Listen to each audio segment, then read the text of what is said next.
Acaba de sair agora, denúncia. Câmara tenta passar em regime de urgência parte da PL da censura, que cobra impostos das redes sociais e beneficia a Rede Globo. A proposta de lei PL 8889/17, também conhecida como PL da censura, está agitando os bastidores da política e do setor audiovisual no Brasil. A iniciativa, que alega garantir direitos autorais e uma justa remuneração a veículos de imprensa e artistas pela reprodução de seus conteúdos no meio digital, está sendo vista por muitos como mais um movimento estratégico da Rede Globo para consolidar seu domínio no mercado. A proposta atacaria a liberdade de expressão ao cobrar por direitos autorais em qualquer das plataformas das redes sociais.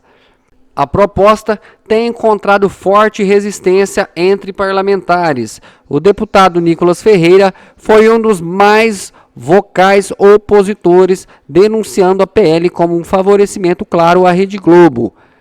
Ferreira, juntamente com os deputados Marcel Van Hatten e Gustavo Gayer, chamou a atenção para os potenciais impactos negativos da lei sobre a diversidade de conteúdo e a liberdade de transmissão nas plataformas digitais.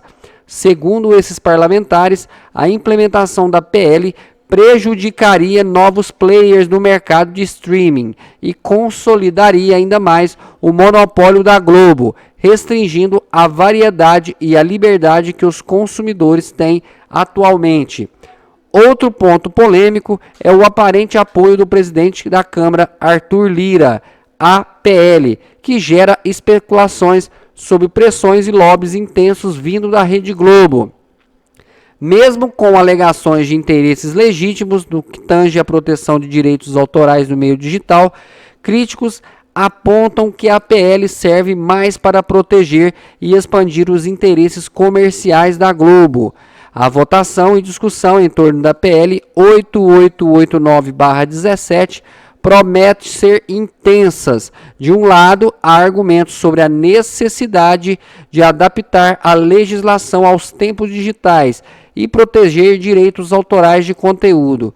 Por outro lado, a oposição alerta para os riscos de um favorecimento desproporcional à Rede Globo, o que poderia prejudicar a concorrência e a liberdade no mercado de streaming. Guilherme, mais uma vez as narrativas caindo por terra, porque aqui nós queremos os fatos, e os fatos comprovam tudo ao contrário do que eles disseram desde o início. É óbvio que iria vir à tona essa comparação. Porque o que aconteceu durante a pandemia, e graças a Deus que ainda não estamos em pandemia, porque você já imaginou o Brasil inteiro em pandemia nas mãos desse sistema? Seria realmente, aí sim, vocês veriam um genocídio em massa, em massa. Mas aqui nós estamos vivendo uma pandemia de mentiras, né? Ocultando números, ocultando dados, tentando aí colocar o Ministério da Verdade funcionando ativamente para ocultar o que está acontecendo. Ali em São Paulo, por exemplo, o Ricardo Boulos fala tanto, né, porque ele também está falando sobre a declaração do Ricardo Nunes e tudo mais.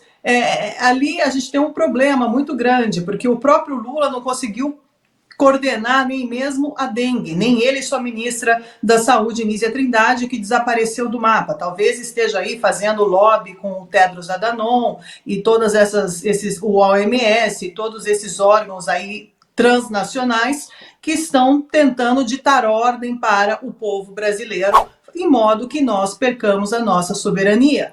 Mas a dengue não está controlada, minha gente. Muito mais do que vocês possam imaginar. Temos um grande surto de dengue ainda no país, sob um silêncio sepulcral aí da mídia. E isso ninguém fala. Agora, graças a Deus que pandemia nós não tivemos na mão do governo Lula, porque seria realmente uma tragédia ainda maior. Agora, o que está acontecendo no Rio Grande do Sul também está ali, todos em silêncio, a grande mídia em silêncio, todos colaborando com a narrativa do Lula, colocando panos quentes em tudo que está acontecendo e transformando tudo, né, tentando calar a população gaúcha, que não pode mais postar vídeos, não pode registrar, tudo está sendo comandado através do Ministério da Verdade, enquanto a verdade não cala, ela emerge cada vez mais, até mesmo dessas águas sujas dessa cidade, desse estado, que mesmo diante de toda essa catástrofe, eles ainda vencem e vencerão com a verdade, porque nada disso mais ficará embaixo do tapete não, viu, Guilherme? Isso daí, nós vamos contar essa história e nós vamos mostrar, através do olhar das testemunhas oculares que estão lá no Rio Grande do Sul, o que realmente está acontecendo.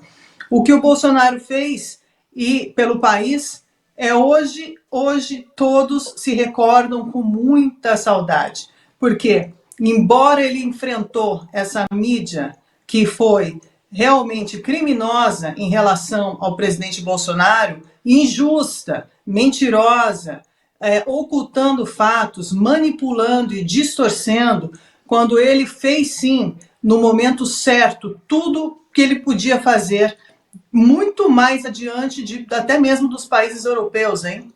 Até mesmo diante da Europa, ele acelerou o processo que foi possível para resolver toda a pandemia no Brasil. E isso, claramente, hoje, o Rio Grande do Sul, não existe nenhum plano plano emergencial, né, com uma ajuda emergencial a essa população. Ninguém se falou nisso ainda. Todo mundo liberou, o governo do estado, o governo federal liberou, que é através do Haddad, 16 milhões de reais somente para 69 municípios, que não dá absolutamente nada, enquanto o povo ainda está embaixo d'água e sem nenhuma perspectiva do que vai ser no dia do amanhã. Então, mais uma vez, as narrativas caem por terra, porque o que vence é a verdade, e a verdade se demonstra através dos fatos. Pode acarretar uma denúncia de crime contra as Forças Armadas, contra a defesa, enfim, e que é o que o Pimenta está querendo fazer aí através dessas denúncias de fake news, que aqui a gente não pode criticar, né, as Forças Armadas. E não é a instituição em si, agora também já virou a instituição em si, para falar bem a verdade, porque depois de tudo que a gente viu e observou, e através de vídeos, imagens, fica difícil eles defenderem, né, essas ações que não aconteceram, porque o povo gaúcho estava esperando uma ação, e essa ação não aconteceu. Então ficou muitas conversas de bastidores, ficou muitas reuniões em portas fechadas aí entre esses líderes, esses chefes, né, que deveriam realmente traçar objetivos e delinear linhas mais ágeis para que a população saísse dessa de uma forma, primeiramente, ilesa, né? Porque muitas das pessoas foram realmente prejudicadas em todos os sentidos. Eles não tiveram um determinado cuidado como deveriam ter tido esses governantes e essas instituições que deveriam zelar para que a população tivesse em total segurança. Isso não aconteceu.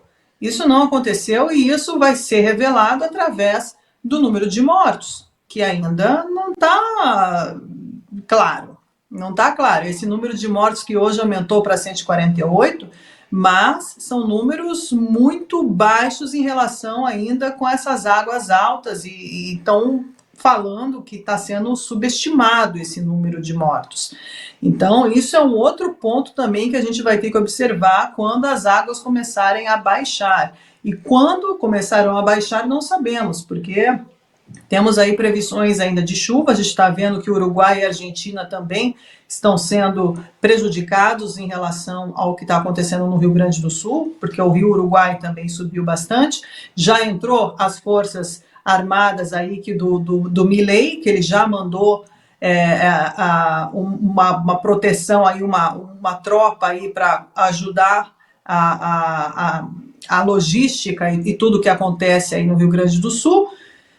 E as Forças Armadas brasileiras estão em descrédito. Mas aqui, repito, não é uma questão que é uma fake news ou que a população está contra as Forças Armadas. A questão é que as Forças Armadas não fizeram o dever de casa desde sempre. Então, é uma crítica justa, obviamente, a popularidade e o consenso popular em relação às Forças Armadas baixou muitíssimo, e é isso que eles estão preocupados, porque os números revelam outras coisas. Aí estão saindo pesquisas da Quest, né, mostrando o que realmente preocupa o governo Lula, porque ele se preocupa somente com a sua imagem. A imagem para ele é o que preocupa, os fatos nem tanto, mas a imagem sua, a imagem do seu governo não pode ser tocada. Então eles estão preocupados em ajustar essa imagem que está completamente manchada através de vários eventos que vêm sendo feitos de forma inequívoca, né, com decisões ou omissões que não estão sendo feitas em tempo recorde, que era o que teria que ter feito, porque aqui é uma ação rápida, né, decisiva para a população, para que muitas catástrofes e muitas vidas poderiam ter sido evitadas, né, de serem perdidas. Mas Múcio está dizendo que eles estão completamente alinhados. Concordo, senhor Múcio, concordo exatamente com o senhor. Possivelmente as coisas não estão indo de acordo com o que a população quer, mas sim com o que o regime necessita nesse momento. Mas nós vamos ver ainda onde essa história vai dar, porque nós estamos aqui acompanhando e tudo está mudando conforme a música aí, né? Conforme a opinião pública. Vocês observem que as declarações dessas pessoas que ocupam os cargos hoje, os maiores cargos do poder hoje em dia, são administradas através da opinião pública. Então, qualquer coisa que está acontecendo, e o povo está falando sim, o povo está, embora esteja sendo chantageado através dessas pessoas, mas ninguém está baixando a cabeça, não. As pessoas estão continuando a fazer o dever de casa direitinho e como tem que ser feito, e não seguindo um jornalismo militante, que é o que vem acontecendo através das outras emissoras, disseminando, esse sim, fake news, manipulações e distorções da realidade. Não passarão. Então, continuem se manifestando, continuem mostrando o que é verdade, porque está mudando. A opinião pública tem o poder, sim, de mudar muitas coisas. E quando toca no brio desses homens, na imagem deles e na perda de consenso popular, as coisas começam a mudar um pouco.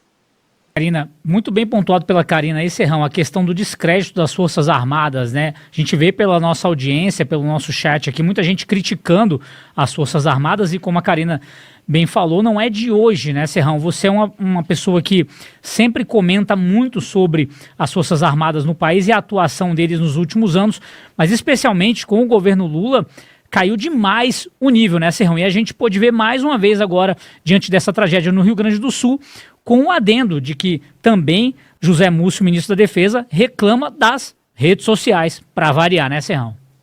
Esse assunto é um assunto importantíssimo da gente debater e tem que ser tratado com todo cuidado. Vamos separar bem as coisas. Forças Armadas, seus integrantes, na sua maioria, estão fazendo o que sempre fizeram, trabalhando, fazendo o trabalho de rotina deles, como funcionários públicos fardados, servidores públicos fardados. É isso, ponto, acabou. Continuam fazendo a mesma coisa. O que mudou de um tempo para cá?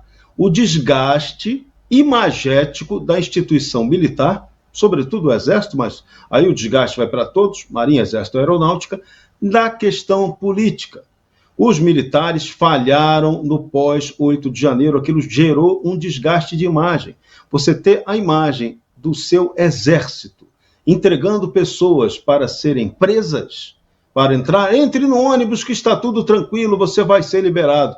Essa história do 8 de janeiro soou como traição. Então as pessoas que admiravam as Forças Armadas, tinham até nas Forças Armadas como uma solução milagrosa para resolver o problema político brasileiro através de uma intervenção, essas pessoas ficaram desiludidas. Isso causou um desgaste de imagem terrível para as Forças Armadas. Tá, isso poderia ter sido evitado, isso poderia ter sido até diluído mais adiante, mas o que acontece? Os novos comandantes militares que assumiram na era Lula exageraram na dose. Você vê as declarações deles, a pontuação, a atuação deles, e parece, quem está vendo assim de maneira muito isenta, nota um certo puxa-saquismo exagerado desses comandantes em relação ao presidente da República. Ah, mas eles, comandantes, têm que mostrar que as forças não estão brigando com o seu comandante em chefe. Pois é, o problema é exatamente o comandante em chefe das Forças Armadas. O cara é muito desqualificado, o cara é muito ruim. Aí os militares tiveram que bater continência novamente para alguém que sempre desprezou os militares. Lula e a turma dele sempre desprezaram os militares, ajudaram a fazer a campanha sórdida de que os militares estavam planejando golpe junto com Jair Bolsonaro. E essa é a mentira do século. Os militares brasileiros não planejaram nenhum golpe de Estado, nem individualmente, nem como instituição. Essa história é a conversa fiada. Até o ministro Múcio tentou jogar agora, nessa última entrevista que ele deu, esse papo, que já está identificado o CPF de quem fez o golpe. Não, ministro, não teve nenhum militar em bom senso querendo defender golpe de Estado. Teve sim militares, como o ministro da Marinha na gestão anterior, que defendeu posições duras do governo Bolsonaro contra o que o sistema vinha fazendo. Isso é uma posição dele. Mas entre eles defenderem isso e ocorrer, ou eles praticarem algum tipo de golpe de Estado, a distância foi gigantesca. Jair Bolsonaro não praticou golpe nenhum, em nenhum momento da gestão dele. Então isso tem que ficar claro. Essa é a verdade que dói. Aí inventaram a história do 8 de janeiro, que foi uma tentativa de golpe de Estado para a tomada do poder. Mentira! Essa é uma mentira. E eu vou insistir aqui, sempre. O 8 de janeiro só aconteceu por incompetência do comandante em chefe das Forças Armadas. O CPF dele é o mesmo de um cidadão chamado Luiz Inácio Lula da Silva, porque era ele quem tinha que dar a ordem para que a Praça dos Três Poderes fosse tomada pelo Comando Militar do Planalto e ali não houvesse nenhum tipo de arruaça, nenhum tipo de ameaça ao prédio dos Três Poderes. Lula fez isso? Não, Lula não fez. Então Lula é culpado pelo 8 de janeiro. Ponto. É isso que tem que ser dito na lata. Na lata, acabou, não tem conversa. Lula é incompetente. Lula foi o causador do 8 de janeiro. E o mais interessante, ele é o grande aproveitador do 8 de janeiro. Politicamente, ele surfa nessa onda. Quem não tem capacidade de governar, quem não apresentou proposta de governo, quem está na cadeira do presidente da República e não sabe o que fazer, ele se aproveita de quê? De jogar sempre a culpa no outro. Então a culpa é do governo anterior pelo que ele não faz agora. Lula, peça perdão à nação. Isso aí que você está fazendo é vergonhoso, é deplorável. E quando a gente vê os comandantes militares puxando o saco de alguém que não tem a menor capacidade de estar no cargo que está, aí a coisa fica feia. Aí o desgaste militar se amplia. Então, vamos falar bem sério. A atuação dos militares lá no Rio Grande do Sul está ocorrendo como sempre ocorreu em catástrofes. Os militares sempre agiram, sempre ajudaram nas catástrofes. Não tem essa. Mas houve um certo atraso, falhou na mobilização logística, nesse caso aí do Rio Grande do Sul. Mas você tem que analisar a questão complexa do que realmente aconteceu no Rio Grande do Sul. Do ponto de vista da logística, ali é uma operação de guerra. Se você for analisar como analista militar, se o nosso exército, nossa marinha, nossa aeronáutica não foram tão ágeis assim para uma guerra, que foi o que aconteceu ali, a devastação gerada pelo problema do clima, aí sim, aí você pode até especular sobre isso, mas mesmo assim pode ser uma especulação que não seja tão justa no final das contas. Os militares, aqueles que trabalham, servidores públicos fardados, continuam os mesmos. O que mudou, infelizmente, foi seu comandante em chefe, uma porcaria. E os generais comandantes das Forças Armadas que estão puxando o saco demais desse incompetente. Daí a crise institucional, daí a crise imagética das Forças Armadas brasileiras, que vai demorar muito tempo para ser superada. E, de novo, não vai ser dando golpe militar que os militares vão recuperar a imagem deles. Essa história de militar para dar golpe é coisa do passado. Isso não pode se repetir na história do Brasil. O Brasil tem que aprender a ter seu povo assumindo as rédeas do seu destino e não delegando isso aí a terceiros. É isso que temos que ter hoje. Povo no comando. E o que estamos vendo lá no Sul, essa é a novidade bacana, gente. O povo no comando, o voluntariado, as pessoas agindo. Hoje aconteceu algo assim muito sério lá no Rio Grande do Sul.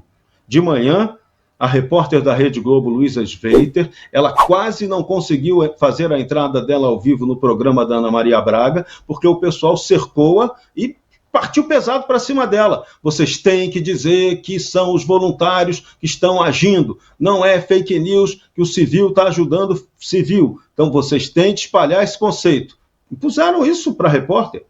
Foi constrangedor para a moça, mas ela, nervosa, conseguiu entrar no ar e as pessoas que estavam ali no entorno entraram junto com ela na matéria.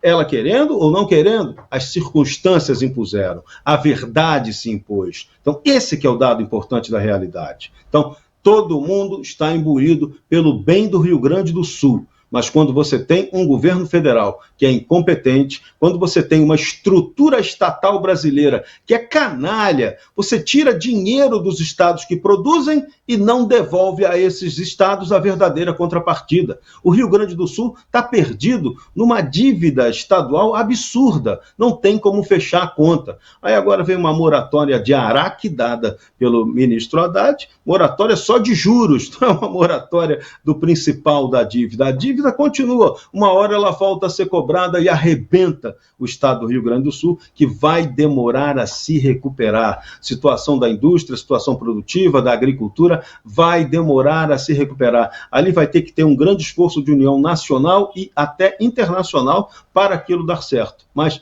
o ponto importante, as pessoas acordaram, as pessoas descobriram, o povo descobriu que ele é o protagonista verdadeiro da história. Não fica delegando poder para o militar, para o presidente, para o Raico Parta para resolver o problema. Não, é o povo que mete a mão na massa e resolve o problema. Quando a história é feita assim, ela dá certo. Quando ela é feita de outro modo, no fim das contas, ela dá totalmente errada.